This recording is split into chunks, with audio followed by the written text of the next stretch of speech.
Welcome back, friends, to another Dissidia Final Fantasy Opera Omnia video. Lids87 here, and in today's video, we're going to be talking about the slides from the Square Enix community livestream that happened before making this video. Now, this is a very hyped up month in the form that we will be getting Burst Plus weapons, which we'll talk about here in a moment, but let's go ahead and get started. So the first thing that they usually talk about is about quality of life improvements, and in this case, let's say you're doing multi-draws on banners. Guess what? 3 and 4 star weapons will now be auto-sold. For some reason you don't want to sell your 4-star equipment because you have yet to max them out, there will be an option to change that setting. All right, there's going to be an auto-sale cog in the when you're in the pull banners. All right, friends, so very useful as you no longer have to go to your inbox to sell these lower tiered equipment. Talking about selling lower tiered equipment, the capabilities, or we will be increasing the number of items we can sell at a time from 30 to 50. So very useful. This would have been a lot more useful back in the day, right? When we used to get an abundance of artifacts during co-ops. But at least we have that option in case, you know, as we progress into the game and you acquire a massive amount of 5-star equipment, you can just sell them up to 50, get all them power stones. All right, friends, so not a bad change. Another change that we are going to be getting is that we are now going to be getting notifications when joining or players join in co-ops, and also a vibration alert. So not necessarily a game changer, but it is nice to have. Let's say you're playing, I don't know, Breath of the Wild, or if you're me, right? You're working from home while playing co-ops off to the side, and I just forget. And my co-op partners are just yelling that Emperor sticker at me because I just forgot about them. This is nice to have. Just the smallest things are useful, so you don't necessarily forget about your costs. I mean, if you pay attention, it's really not going to be that much of a difference for you. We are going to be getting a festival, the Autumn Festival, from September 30th to October 27th, where we're going to see, you know, the typical 2-time cycle quest rewards and the Cactuar appearance rate up, which will be nice. Limited time panel missions. We're going to be getting an event, Harvest Madness Part 1, limited time stickers, and 8 free first multi-draws throughout the month. So it's possible we could get some of these burst weapons for free, or possible LD weapons. Something else being introduced on the global side of the game. With the Autumn Festival, there's going to be some sales, and we are finally going to be introduced to LD power tokens. The problem with this, though, is that they are locked behind a paywall. Yes, you have to buy these. So you buy the LD power tokens, you're going to get 10, and you will be able to select an LD weapon that has been released as of September 24th with this bundle. Any other LD tokens being introduced into the future, they will get different sets of LDs. So there's a note here near the bottom that future LDs will not be added to previous LD token exchanges. So you will have to buy that new set of LD tokens to get new LD weapons later down the line. So I guess if you're a whale, this can be useful, especially if you have an abundance of burst tokens, EX tokens, fire tokens. You could literally pick up a character's gear without spending your gems because you spent money in the game. Some things to note about LD power tokens, though, is that they do not expire, so you could literally let them sit there until you decide to use them. And of course, we are going to be getting Autumn Festival gem sales. Again, you don't necessarily need this, but if you're a whale, I mean, I guess this is nice to have. Finally, September 30th, literally a few days from making this video, we are going to be getting realizable burst weapons. The first ones are going to be Zidane and Y'shtola. Zidane with a brand new LD and burst, Y'shtola being re-ran with her LD and burst weapons. 2 separate banners. Zidane will be repeating again during the following, I think it was like 2 banners after in terms of synergy. And Y'shtola only when Zidane's LD and burst debut, she will be the other banner. Both of these banners will have a free first multi-draw, so possible free burst weapon. Zidane will have the capabilities to literally delete the enemy's turn upon when he breaks them. So very, very useful. His burst effect, he can massively brave and HP heal your party members. So really nice setup, right? If you break them, he will get to act again for free. Massively heal your party members, go into his EX ability, some nice chase damage. Y'shtola, probably the recommended unit, the first unit for your burst plus 3 out of 3, because she will have some nice aura that increases your party's damage. But with her burst effect, the more important takeaway from this is going to be the capability to increase your party's brave gained. something very useful during Lufenia Plus because of the stricter requirements or stricter restrictions when it comes to Brave gained and Brave damage against said enemies. So very useful burst plus 3 out of 3. But if you're good on supports, then by all means go for Zidane. Now another character, correct me if I'm wrong, that got their boards were Beatrix and Renoa during this time. And they're useful. Probably the more notable of the two is going to be Beatrix, because with her boards, her off-turn damage will now have the capabilities to ignore defense, but she can now, it'll trigger more often. And she is a crystal level 90 character later down the line. So they're actually very, very useful character with her LD boards. Now, I'm going to leave this up here for a quick second. It talks about how to realize burst weapons. Literally, it is the same exact concept as realizing your EX weapons, except with the brand new burst material. So the pages, the books, the nuggets, and the ingots.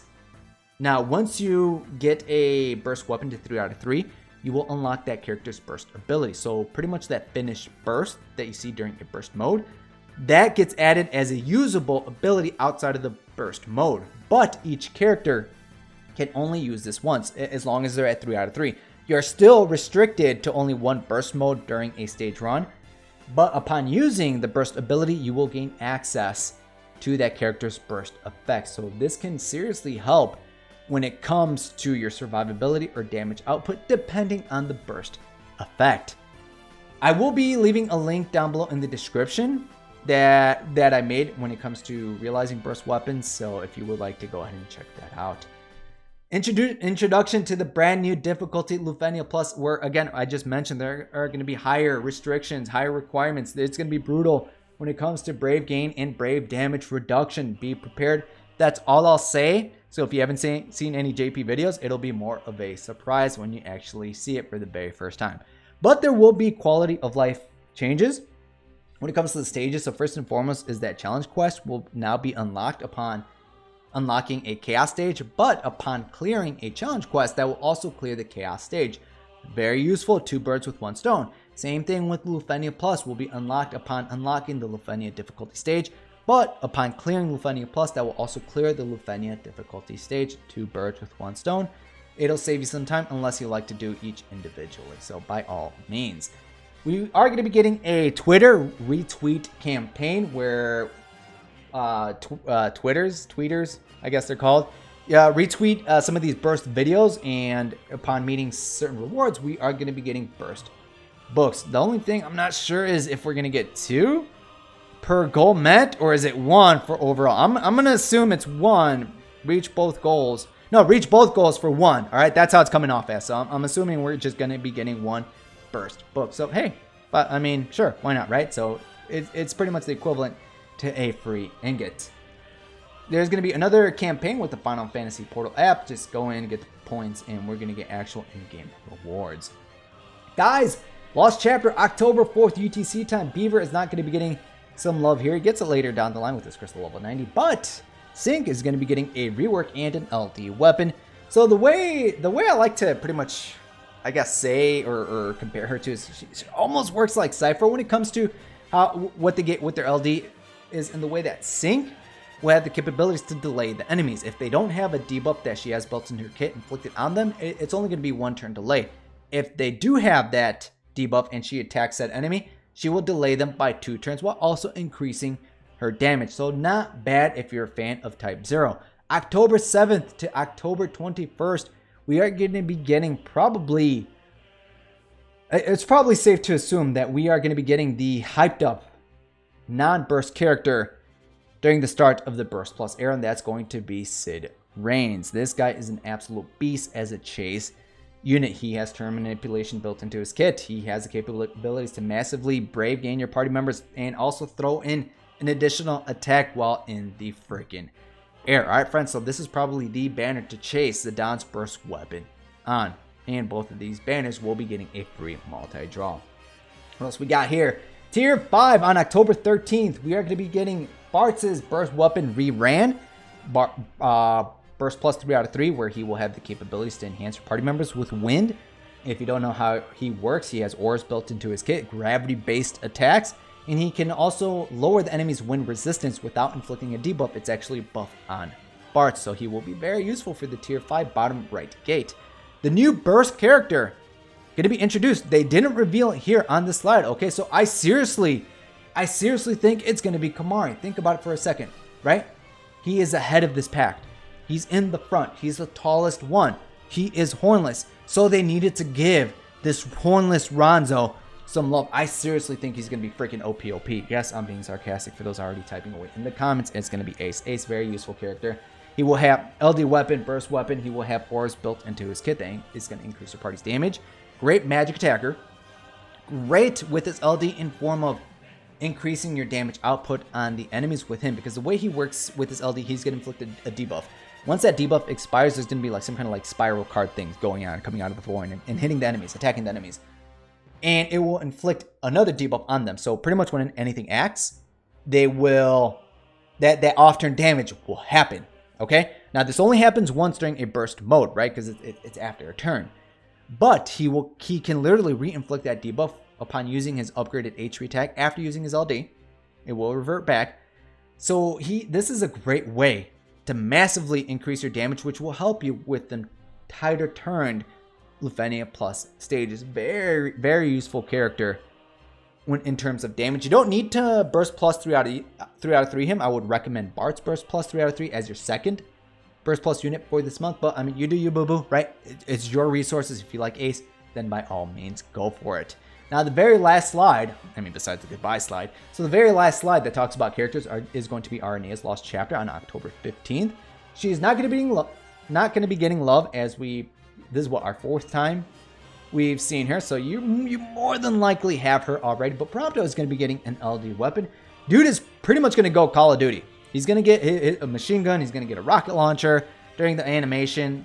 To my understanding, the way he works is that he's going to get a new type of buff once he's at 2 stacks, and then an ally acts, he will attack alongside with them. All right, friends, so not a bad unit overall as a support-like attacker. Quistis, on the other hand, she's actually pretty good. Now with her LD, she's gonna get a brand new buff, stackable buff, that the more stacks up to 3 it has, the more damage output your party members can do. Aura, so brave damage increase, which is pretty nice. But probably the main takeaway from Quistis is that she will have the capabilities to delay the enemies. She already does that. Let's hold on here for a second. She will have the capabilities to delay the enemies even if they are delay immune. So very useful characters if you don't have to worry about the Lufenia counter condition. If the enemy doesn't have to take a turn, bring her in. Maybe not give the enemy a damn turn, right? Just saying. Even as a friend support, not a bad character to add onto the compositions. She's going to be extremely useful even for this event, because these massive spark eye thingamabobs, they massive healing if you don't delay them by 3, right? If I remember correctly. So 2 or 3. So just keep that in mind, but they're immune to delay. Again, if I remember correctly, let me know down below in the comments, as I did run full synergy on this on the JP side of the game. All right, friends. So that is... well, free multi draws on both of these banners. All right, friends, so that is it for this video, friends. I want to thank you guys for watching the Square Enix community slides coverage. Be sure to let me know down below in the comments, first and foremost, who is going to be your burst plus 3 out of 3 character. Is it going to be Y'shtola? Is it going to be the Zidane? Is it going to be Bart? Or is it going to be Ace? Aside from that, let me know who you are most excited about. Me, personally, I am very, very excited about Kamari. I'm just kidding. I am very, very excited about obviously Zidane, Y'shtola. My burst plus 3 out of 3 is going to be Y'shtola, followed by Bart. Aside from that, I'm excited about Beatrix's LD boards. Again, she was very useful with the boards having the capability to ignore defense. That is going to come in handy here and there with the proper team compositions. All right, friends, so all your wonderful comments down below. And until next time, friends, good luck and have a good one.